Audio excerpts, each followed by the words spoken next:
Hi friends, welcome back to my channel Rani Kannada vlogs. ಎಲ್ಲರೂ ಹೇಗಿದ್ದೀರಾ? ನಾನು ತುಂಬ ಚೆನ್ನಾಗಿದ್ದೀನಿ. ನೀವೆಲ್ಲರೂ ಚೆನ್ನಾಗಿದ್ದೀರಾ ಅಂತ ಭಾವಿಸ್ತಾ ನಾನು ಈ ವ್ಲಾಗ್ನ ಸ್ಟಾರ್ಟ್ ಮಾಡ್ತಾ ಇದ್ದೀನಿ. ನಾನು ಇವತ್ತು ವ್ಲಾಗಲ್ಲಿ ಏನು ವಿಶೇಷ ಹೇಳ್ತಾ ಇದ್ದೀನಿ ಅಂತಂದರೆ, ನನ್ನ ಮಗಳನ್ನ ಕರ್ಕೊಂಡು ಹೋಗಿದ್ದೆ ಕಾಲೇಜ್ ಹತ್ರ. ನೋಡೋಣ ಹಿಂಗಿದೆ, ಸೇರ್ಸೋಣ ಫಸ್ಟ್ ಇಯರ್ BComಗೆ ಅಂತೇಳಿ. 2 ವರ್ಷ ಹಿಂದಕ್ಕಾಗಿತ್ತಲ್ವ.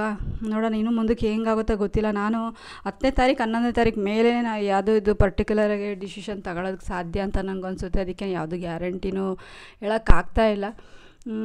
ಹಂಗಾಗ್ಬಿಟ್ಟು ಮನಿ ಪ್ರಾಬ್ಲಮ್ ಆಗಿರ್ಬೋದು, ಇನ್ನೊಂದು ನಾವಿರೋ ಜಾಗದ ಅಥವಾ ಇನ್ನೊಂದು ತುಂಬ ಸಮಸ್ಯೆ ಇದ್ದಾವೆ. ಅದಕ್ಕೆಲ್ಲ ಕನ್ವೀನಿಯೆಂಟ್ ಎಲ್ಲ ಕರೆಕ್ಟಾಗಿರಬೇಕು. ಅದಕ್ಕೆಲ್ಲ ನಾನು ಅಡ್ಜಸ್ಟ್ ಮಾಡ್ತಾಯಿದ್ದೀನಿ. ನೋಡೋಣ ಹೆಂಗಾಗುತ್ತೋ ಗೊತ್ತಿಲ್ಲ. ನನ್ನ ಮಗಳು ಕಾಲೇಜ್ ಕಂಟಿನ್ಯೂ ಆಗಬೇಕು ಅಂತಂದರೆ 10ನೇ ತಾರೀಕು ಮೇಲೇ ಗೊತ್ತಾಗೋದು. ಪರ್ಟಿಕ್ಯುಲರ್ ಡಿಸಿಷನ್ ಅಂತ ಅನಿಸುತ್ತೆ. ನಾನೇನೋ ಕಳ್ಸೋದಕ್ಕೆ ದೊಡ್ಡ ನಿರ್ಧಾರ ಮಾಡಿದ್ದೀನಿ. ನನ್ನ ಮಗಳು ಕೂಡ ಸ್ವಲ್ಪ ಖುಷಿಯಾಗಿದ್ದಾಳೆ, ಒಂದು 30-40%. ಇಲ್ಲಿ ಈ ಅಪ್ಪ ಏನು ಕೆಲಸ ಮಾಡಿದ್ರು ಅಂತಂದರೆ, ನಾವು ಬರುವಾಗ ಜ್ಯೂಸ್ ಕುಡಿಯೋಕ್ಕೆ ಬಂದ್ವಿ. ಇಲ್ಲಿ ಕಬ್ಬಿನ ಜ್ಯೂಸು ನಾನು 1000 ಸಲ ಹೇಳಿದ್ದೀನಿ, ಒಂದು 7-8 ಸಲನೇ ಹೇಳಿದ್ದೀನಿ, ಅಣ್ಣ ನಮಗೆ ಆಫ್ ಕೊಡು ಸಾಕು, ನಮಗೆ ಆಫ್ ಕೊಡು ನಮಗೆ ಜ್ಯೂಸು ಅಂತೇಳಿ. ಈ ವಯ್ಯ ಇದು ಫುಲ್ಲೇ ಕೊಟ್ಬಿಟ್ಟು ಆಮೇಲೆ ಫುಲ್ ಕೊಟ್ಟಿದ್ದೀನಿ ಅಂತ ಹೇಳ್ತಾ ಇದ್ದಾನೆ. 3-4 ಸಲ ಹೇಳ್ದೆ ನಾನು. ಆದರೂ ಕೂಡ ಹೆಂಗೆ ಮಾಡ್ದೆ, ನಾನು ಮುಂಚೆನೇ ದೇವಸ್ಥಾನದಿಂದ ಬಂದರೆ ನಾವು ತಿಂಡಿ ತಿಂದಿದ್ವಿ, ದೋಸೆ ಇಬ್ಬರೂ. ಹಂಗಾಗಿ ಹೊಟ್ಟೆ ತುಂಬಿತ್ತು. ಜ್ಯೂಸ್ ಕುಡಿಯೋಕ್ಕಾಗಲಿಲ್ಲ. ಏನೋ ಸ್ವಲ್ಪ ಬಿಸಿಲು ತಾಪಕ್ಕೆ ಒಂದು ಅರ್ಧ ಲೋಟ ಕುಡಿಯೋಣ ಅಂತ, ನೀರು ಕುಡಿಯೋಣ ಅನಿಸಿತ್ತಲ್ವ. ಹಂಗಾಗ್ಬಿಟ್ಟು ಕುಡಿಯೋಣ ಅಂತೇಳಿ ಓಕೆ ಹೇಳಿದ್ದೀನಿ. ಫುಲ್ ಕೊಟ್ಟವಯ್ಯ. ತುಂಬ ಒಂಥರ ಆದಂಗೆ ಆಗ್ಬಿಡ್ತು. ಬ್ಯಾಕ್ ಟು ಬ್ಯಾಕು ಹೊಟ್ಟೆ ತುಂಬ ಇದಿದ್ದಾಗಲೂ ಕೂಡ ಊಟ ಮಾಡಿದಾಗ ಎಷ್ಟು ಜಾಸ್ತಿ ನೀರು ಕುಡಿಯೋಕ್ಕಾಗೋದಿಲ್ಲ, ಅಥವಾ ಜ್ಯೂಸ್ ಆಗಲಿ ಅತಿಯಾಗಿ ಕುಡಿಯೋಕ್ಕಾಗಲ್ಲ. ಸ್ವಲ್ಪ ಲೈಟಾಗಿ ತಗೋಬೇಕು. ಅವಯ್ಯ ಫುಲ್ ಕೊಟ್ಬಿಟ್ಟು ವ್ಯಾಪಾರ ನೋಡ್ಕೊಂಬಿಟ್ಟ. ಹಾಗೆ ಈ ಕಡೆ ಕಾಲೇಜಿಂದ ಬರ್ತಾ ಈಗ ಇಲ್ಲೊಂದು ಮಾಲ್ ಇತ್ತು, ಚೆನ್ನಾಗಿತ್ತು ಮಾಲು. ಏನಿದ್ದಾವೆ ಅಂತ ನೋಡ್ಕೊಂಬರೋಣ ಅಂತ ಹೋದ್ರೆ ಒಂದೆರಡು ಕ್ಲಿಪ್ಗಳು ಚೆನ್ನಾಗಿ ಕಂಡು, ಕ್ಲಿಪ್ಗಳು ಬೇಕಾಗಿತ್ತು, ತಗೊಂಡು ಬಂದೆ. ನಾನು ಅದಕ್ಕೆ ಹೋಗಿ ಅದಿದ್ದು ತಗೊಂಬರಬೇಕು ಅನ್ನೋ ಒಂದು ಇಂಟೆನ್ಷನ್ ಇಟ್ಕೊಂಡು ನಾನು ಹೋಗಲಿಲ್ಲ. ಹಂಗಾಗ್ಬಿಟ್ಟು ಸದ್ಯ ಕ್ಲಿಪ್ ಒಂದು ಕಂಡು, ಕ್ಲಿಪ್ ಬೇಕಾಗುತ್ತಲ್ವ, ಜಾಸ್ತಿ ಇರ್ತವೆ. ಎಷ್ಟು ಹಾಕ್ಕೊಂಡ್ರು ಎಲ್ಲಿ ಬೇಕಲ್ಲ ಎಸಿತಾ ಇರ್ತೀವಿ, ಮತ್ತು ಎಲ್ಲಿಟ್ಟಿದ್ದೀವಿ ಅಂತಲೇ ಗೊತ್ತಾಗಲ್ಲ ಬೇಕಾದ ಟೈಮಲ್ಲಿ. ಹಂಗಾಗಿ ನೋಡ್ಕೊಂಬರೋಣ ಅಂತ ಹೋಗಿದ್ವಿ, ಕ್ಲಿಪ್ ತಗೊಂಡು ಬಂದೆ. ಈ ಶೋಗಿಡ ನೋಡ್ಬೋದು ನೀವು ಎಷ್ಟು ಚೆನ್ನಾಗಿದೆ ಅಂತಂದರೆ, ಆ ಎಮ್ಮಗೆ ಎಷ್ಟು ಅಂತ ಕೇಳಿದೆ ಹುಡುಗಿಗೆ. ಅವರಿದ್ದು ಇದು 250 ರೂಪಾಯಿ ಅಂದರು. ನಂಗೆ ತುಂಬ ಖುಷಿಯಾಗ್ಬಿಡ್ತು. ಇದು full pot full flower full ಎಲ್ಲ ಇದ್ದಾವಲ್ಲ, ಅದಷ್ಟು ಕೂಡ ಯೆಲ್ಲೋ ಕಲರಿಂದು ಸೂರ್ಯಕಾಂತಿ ಫ್ಲವರು 250 ಅಂತ ಅಂದ್ಕೊಂಡೆ. ಅಲ್ಲ, ಇದೊಂದು ಕಡ್ಡಿ ಮಾತ್ರ ಅಂತ ತೆಗ್ದು ತೋರಿಸಿದ್ಲು. ಇದು ಕೂಡ ಚೆನ್ನಾಗಿತ್ತು. ಒಳ್ಳೆ ಮನೆಗಳಿಗೆಲ್ಲ ಚೆನ್ನಾಗಿ ಅಲಂಕಾರ ಮಾಡೋದಕ್ಕೆ. ಇದು 150 ಏನೋ ಹೇಳ್ತು ಹುಡುಗಿ. ಚೆನ್ನಾಗಿದ್ದಾವೆ ಮನೆಗೆ ಆಲ್ಟ್ರೇಷನ್ ಮಾಡೋವು, ಅಲಂಕಾರ ಮಾಡೋವು ಪಾರ್ಟ್ಸು ಅಥವಾ ಈ ಫ್ಲವರ್ಸು ಚೆನ್ನಾಗಿದ್ದಾವೆ ಅಂತ, ತುಂಬ ಚೆನ್ನಾಗಿದ್ದಾವೆ. ಮತ್ತು ನಾವು ಗಿಡಗಳ್ನ ಹಾಕೋಂಥ ಪ್ಲಾಸ್ಟಿಕ್ ಪಾರ್ಟ್ಸು ಎಲ್ಲ ಚೆನ್ನಾಗಿದ್ವು. ಚೀಪ್ ಆ್ಯಂಡ್ ಬೆಸ್ಟಲ್ಲಿ ಪರವಾಗಿಲ್ಲ ಇದ್ವು. ಈ ಮಾಲ್ ಬಂದುಬಿಟ್ಟು ಊರಿಂದ ಆಚೆಗಿದೆ. ಊರಿಂದ ಆಚೆಗೆ ಅಂದರೆ ಇದು ಟೌನ್ ಒಳಗಿಲ್ಲ. ನಾನೇನೋ ಕಾಲೇಜಿನ ವಿಷಯಕ್ಕೆ ಹೋಗಿದ್ದೆ, ಅಲ್ಲಿ ಒಂದು ಮಾಲ್ ಅಂತ ಕಾಣ್ತು, ಯಾರೋ ಹೋಗಿ ಬರ್ತಾಯಿದ್ರು. ಹಂಗಾಗಿ ಅವ್ರು ಹೇಳಿದರು, ಇಲ್ಲೊಂದು ಮಾಲ್ ಇದೆ ನೋಡಿ, ಚೆನ್ನಾಗಿದೆ ಅಂತ ಏನೋ ಮಾತಾಡ್ಸಿದ್ರು, ಪರಿಚಯ ಇದ್ದವರು ಹೇಳಿದರು. ಹಂಗಂತ ಹೋಗಿ ನೋಡಿದರೆ ಇಲ್ಲಿ ಈ ಥರ ಚೆನ್ನಾಗಿದ್ದು. ಹಂಗಾಗ್ಬಿಟ್ಟು ಅಲ್ಲೊಂದು ಸ್ವಲ್ಪ ಹೋಗಿ ವಿಸಿಟ್ ಕೊಟ್ಟಂಗೆ ಮಾಡಿ ಬಂದ್ವಿ. ಚೆನ್ನಾಗಿದೆ ಫ್ಲವರ್ಸು, ಇದೆಲ್ಲ ಗ್ರೀನ್ ಕಲರ್ದು ಎಲ್ಲ ಶೋಕೇಶಲ್ಲಿ ಇಡೋದಕ್ಕೆ ತುಂಬ ಚೆನ್ನಾಗಿ ಅನ್ನಿಸ್ತು. ನನಗೆ ಈ ಥರದೊಂದು ಸ್ಟ್ಯಾಂಡ್ ಬೇಕಾಗಿತ್ತು. ತಗೊಳ್ಳೋಣ ಅಂತಂದರೆ ಈ ಮನೆಗೆ ಏನು ತಗೊಂಬಂದ್ರೂ ಕೂಡ ನೀವೇ ನೋಡಿದ್ದೀರಾ, ಹಳೆ ವ್ಲಾಗಲ್ಲಿ ನೋಡಿರೋ ಅಂಥ ವ್ಯೂವರ್ಸ್ಗಳು ಗೊತ್ತು. ಹಳೆ ವ್ಯೂವರ್ಸ್ಗಳು ಏನು ಈ ಹಳೆ ವ್ಲಾಗ್ ನೋಡಿದ್ದೀರಾ ಅವ್ರಿಗೆ ಗೊತ್ತು. ನಮ್ಮ ಮನೆ ತುಂಬ ಸೋರಿ, ತುಂಬ ಗಲೀಜು ಅನಿಸಿ, ಅದು ಒಂಥರ ವಿಚಿತ್ರವಾಗಿ ಅದು ತೊಳೆದು ಬಳ್ದು ಸಾಕಾಗೋಯ್ತು 15 ದಿನ ಮನೆ ಬಿಟ್ಟಿದ್ದಕ್ಕೆ. ಇಂಥ ಮನೆಗೆ ನಾನು ಏನು ತಗೊಂಡೋಗಿ ಏನಿಟ್ಟರು ಕೂಡ ವೇಸ್ಟೇ ಅನಿಸುತ್ತೆ.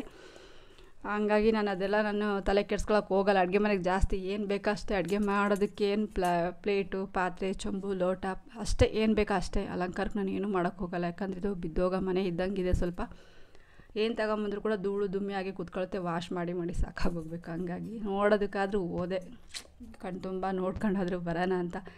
ಒಂದು ಒಳ್ಳೆ ಮನೆ ಅಂತ ಇದ್ದರೆ ಆ ಮನೆಗೆ ತಕ್ಕನಾಗೆಲ್ಲ ಆಲ್ಟ್ರೇಷನ್ ಮಾಡ್ಬೋದು. ಏನೇ ತಂದು ಜೋಡಿಸಿದ್ರು ಸ್ವಲ್ಪ ಧೂಳು ಜಾಸ್ತಿ. ನಮ್ಮ ಮನೆ ರೋಡ್ ಸೈಡ್ ಇರೋದ್ರಿಂದ, ಮತ್ತು ಇನ್ನೊಂದಿದ್ದು ಮಣ್ಣಿನ ಮನೆ.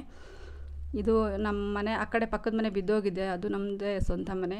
ಇದು ಯಾವ ಟೈಮಲ್ಲಿ ಬೀಳುತ್ತೆ ಇಂಥ ಮನೆ. ಇಂಥವೆಲ್ಲ ತಗೊಂಡೋಗಿ ನಾನು ಜೋಡಿಸೋಷ್ಟು ದುಡ್ಡು ಇನ್ವೆಸ್ಟ್ ಮಾಡೋದಕ್ಕಿಂತ ನಾನು ಸುಮ್ಮನೆ ಇದ್ಬಿಟ್ರೆ ಬೆಟರು ಅಂತ ಅನಿಸುತ್ತೆ. ಇರೋ 4 ಪಾತ್ರೆಗಳು ಅಥವಾ ಬಾಕ್ಸು, ಮಿಕ್ಸಿ, ಈ ಥರ ಪ್ಲೇಟು ಅಥವಾ ಒಂದು ಸೋಫಾ, ಫ್ರಿಜ್ಜೇ ಕಾಪಾಡ್ಕೊಳಕ್ಕಾಗಲ್ಲ ಈ ಧೂಳಿಂದ. ಅಷ್ಟು ಡಸ್ಟ್ ಕೂತ್ಕೊಳ್ಳುತ್ತೆ ನಮ್ಮ ಮನೇಲಿ. ಒರೆಸಿ ಸಾಕಾಗುತ್ತೆ. ಹಂಗಾಗ್ಬಿಟ್ಟು ನಾನು ನೋಡೋಣ ಆದರೂ ಕಣ್ಣು ತುಂಬಿಸ್ಕೊಳ್ಳೋ ಬರೋಣ ಅಂತೇಳಿ ಹೋದೆ.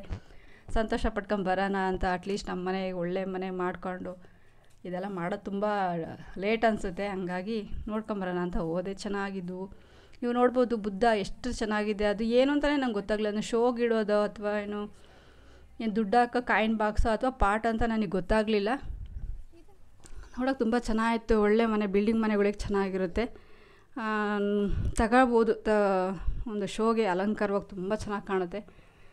ಇದು ಏನಂತಂದರೆ ಒಂದು ಕಡ್ಡಿ ಥರ ಇದೆಯಲ್ಲ, ಇದೇನು ಗೊತ್ತಾ, ನಾನು ಇದೇನು ಪರ್ಕೆ ಥರ ಇದೆಯಲ್ಲ ಇದು ಅಂತ ನಾನು ಕೇಳಿದರೆ, ಇವರು ಎಲೆ ಬಳ್ಳಿ ಹಾಕೋದಕ್ಕೆ ಅಥವಾ ಮನಿ ಪ್ಲ್ಯಾಂಟ್ ಬಳ್ಳಿ ಯಾವುದಾದ್ರೂ ಅಥವಾ ಹಾಗಲಕಾಯಿ ಬಳ್ಳಿ ಈ ಥರದ ಬಳ್ಳಿಗಳಿಗೆ ಹಾಕೋದಕ್ಕೆ ಮನೆಯಲ್ಲಿ ಅಲ್ಲೇ ಪಾರ್ಕಿಂಗ್ ಥರ ಇರುತ್ತಲ್ವ, ಮನೆಯಲ್ಲಿ ಒಂಥರ ಚಿಕ್ಕ ಪಾರ್ಕು ಕೈತೋಟದ ಥರ ಇರುತ್ತಲ್ವ, ಅಂಥದಕ್ಕೆ ನಾವು ನೆಟ್ಬಿಟ್ಟು ಬಳ್ಳಿಗೆ ಅದು ಸಪೋರ್ಟ್ ಕೊಟ್ಟರೆ ಅದು ಕೋಲು ಅದು ಹಂಗೆ ಸುತ್ಕೊಂಡು ಚೆನ್ನಾಗಿ ಬೆಳ್ಕೊಳ್ಳುತ್ತೆ. ಆ ಥರದ್ದು ಕೋಲು ಕೂಡ ಮಾರ್ತಾರೆ ನೋಡಿ ಈಗಿನ ಕಾಲದಲ್ಲಿ. ಈಗಿನ ಕಾಲದಾಗ ಏನೋ ನಾವು ರೆಡಿ ಮಾಡ್ಕೊಳ್ಳೋದೇ ಬೇಕಾಗಿಲ್ಲ.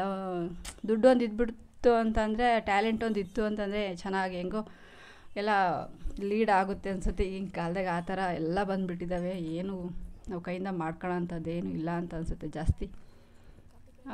ಒಂದು ಕುಚ್ಚು ಪಿನ್ನ ತಗೊಂಡೆ. ಪಿನ್ನ ಬೇಕಾಗಿತ್ತು. ಪಿನ್ನದ್ದು ಕ್ಲಿಪ್ಪಿಂದು ನಮ್ಮ ಮನೆ ಕತೆ ಏನು ಅಂದರೆ, ಹಾಕೋಣದು, ತೆಗಿಯೋದು, ಬಿಸಾಕೋದು. ಎಲ್ಲಿ ಹಾಕೊಂತೀವೋ, ಎಲ್ಲಿ ತೆಗಿತೀವೋ, ಎಲ್ಲಿ ಇಡ್ತೀವೋ ಒಂದು ಗೊತ್ತಾಗೋದಿಲ್ಲ. ಬೇಕಾದ ಟೈಮಲ್ಲಿ ಹುಡುಕಿರು ಸಿಗೋದೇ ಇಲ್ಲ. ಹಂಗಾಗಿ ಪಿನ್ನ ಒಂದು ತಗೊಂಡೆ. ಮತ್ತು ಇದು ಲೋಟ ತುಂಬ ಚೆನ್ನಾಗಿದ್ವು. ಒಂದು ಕುಚ್ಚು ಥರ ಇತ್ತು. ಅದು ಲೋಟ ಜಾಯಿಂಟ್ ಮಾಡಿದ್ರು. ಏನು ಅಂತಂದರೆ 5 ಲೋಟ ಇರೋವು. ಇನ್ನೊಂದರಲ್ಲಿ 10 ಲೋಟ ಇದ್ವು. ನೋಡಿದೆ, ಕೇಳಿದೆ. ಅವರು ರೇಟ್ ಗೊತ್ತಿಲ್ಲ ನಮಗೆ ಅಂದರು. ಸೇಲ್ ಮಾಡೋರೆ ರೇಟ್ ಗೊತ್ತಿಲ್ಲ, ಅಲ್ಲಿ ಬಿಲ್ ಹಾಕ್ಸ್ಬೇಕಾದ್ರೆ ಹೇಳ್ತಾರೆ ಅಂತಂದರು. ನಾನು ತಗೊಳ್ಳೋ ಅಂತ ಇಂಟೆನ್ಷನ್ ಇಟ್ಕೊಂಡು ಹೋಗಿರಲಿಲ್ಲ. ಹಂಗಾಗಿ ನಾನು ಅದನ್ನು ಸುಮ್ಮನೆ ರೇಟ್ ಕೇಳಿದೆ, ಎಷ್ಟಿರ್ಬೋದು, ಎಷ್ಟು ರೇಂಜ್ ಅಂದರೆ ನೆಕ್ಸ್ಟ್ ಯಾವಾಗಾದರೂ ಬಂದಾಗ ದುಡ್ಡು ಅಡ್ಜಸ್ಟ್ ಮಾಡ್ಕೊಂಡು ಬರ್ಬೋದಲ್ಲ ಅಂಥೇಳಿ. ಬಟ್ ಅದ್ರ ರೇಂಜ್ ನನಗೆ ಅವ್ರು ಹೇಳಲಿಲ್ಲ. ಅಲ್ಲೋಗಿ ಕೇಳ್ರಿ, ನೀವು ತಗೊಂಡೋಗಿ ಬಿಲ್ ಹಾಕ್ಸೋತೆಗೆ ಅಂದರು. ಮತ್ತು ತಗೊಂಡೋಗಿ ಕೇಳೋದು ಇನ್ನೇನು ಅಂತ ಸುಮ್ಮನೆ ಅದೇ, ಏನು ಬೇಕೋ ಅಷ್ಟೇ ತೊಗೊಂಡೆ. ಅಂದರೆ ಇಲ್ಲಿಗೆ ಬಂದರೆ ನಾವೇನು ಮಾಡಬೇಕು ಅಂತಂದರೆ, ಒಂದು 5-6 ಸಾವಿರನಾದರೂ ಮಿನಿಮಮ್ ಖರ್ಚು ಮಾಡೋ ಕೆಪಾಸಿಟಿ ಇಟ್ಕೊಂಡು ಬಂದ್ವಿ ಅಂತಂದರೆ ಮನಸ್ಸಿಗೆ ಒಂದು ಸ್ವಲ್ಪ ಖುಷಿ, ಉಲ್ಲಾಸ, ಒಂದು ನೋಡಿದ್ದಕ್ಕೆ ಒಂದು ಇದಾಗುತ್ತೆ, ಸಂತೃಪ್ತಿ ಆಗ್ಬೋದು. ಏನಾದರೂ ಒಂದು ಐಟಮ್ ತಾಣ ಥರ ಹೋಗಬೇಕು, ಒಂದು 5-6 ಸಾವಿರ ಖರ್ಚು ಮಾಡ್ಕೊಂಡು ಅಂಥವೆಲ್ಲ ಒಳ್ಳೆಯ ತಂದಿಟ್ಕೊಂಡ್ರು ಕೂಡ. ಹೇಳಿದ್ನಲ್ಲ, ನಮ್ಮ ಮನೆಗೆ ಧೂಳು ಜಾಸ್ತಿ, ಹಂಗಾಗ್ಬಿಟ್ಟು ನಾನು ಅದನ್ನೇನು ಕೂಡ ತರೋದಕ್ಕೆ ಹೋಗೋದಿಲ್ಲ. ನೋಡಾದರೂ ಕಣ್ಣು ತುಂಬಿಸ್ಕೊಂಡು ಖುಷಿ ಪಟ್ಟು ಬರೋಣ ಅಂತ ಹೋದೆ ಅಷ್ಟೇ. ಇವತ್ತು ಸಾಯಂಕಾಲ ನಮಗೆ ಏನೂ ಅಡುಗೆ ಮಾಡೋಕ್ಕೆ ನಂಗೆ ಮನಸ್ಸಿರಲಿಲ್ಲ. ದೇವಸ್ಥಾನಕ್ಕೆ ಹೋಗಿದ್ವಲ್ವ, ಅಲ್ಲೇ ದೋಸೆ ತಿಂದು ಬಂದಿದ್ದೆ ಅಷ್ಟೇನೆ.